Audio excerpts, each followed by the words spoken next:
I wrote an alphabet book about a dog who got lost at a pride parade, and it ended up at the US Supreme Court. In 2022, I suddenly started getting a lot of online hate, and I learned that our book had been adopted by a school district in Maryland. Some parents were protesting, and Fox News had picked up the story. The following year, the parents filed a lawsuit. They were arguing that the use of the books violated their religious rights, and they wanted to be notified in advance anytime the books were going to be used or discussed, and to be able to opt their children out of class.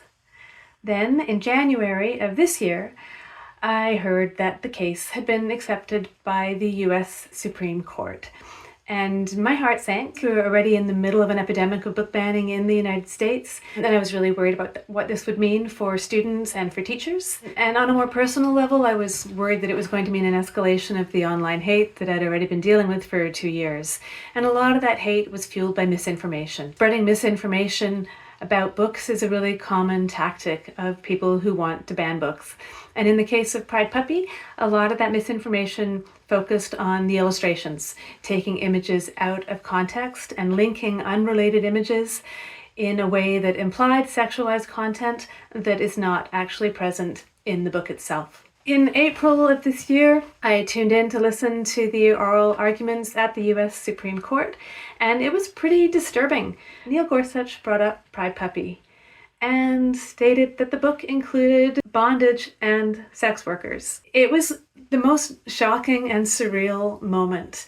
He was claiming to have read the book, but I couldn't see how there was any way he could have read the book and come away with that impression. It was very quickly picked up by right-wing media, who then reported headlines about bondage in books for preschoolers. This is a case that is about a lot more than our books. The list of things that parents have objected to in schools is endless. It includes everything from evolution to divorce, to women having careers, to books that include magic.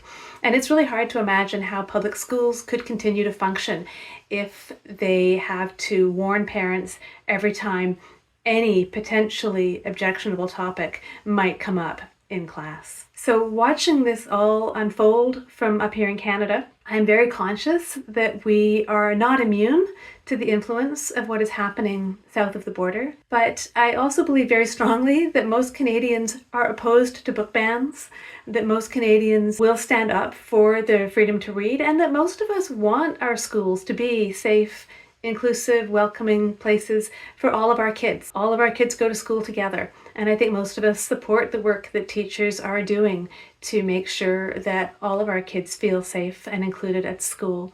And I hope we'll continue to speak up for that and for the rights of all kids to see books that include kids like themselves and families like their own family.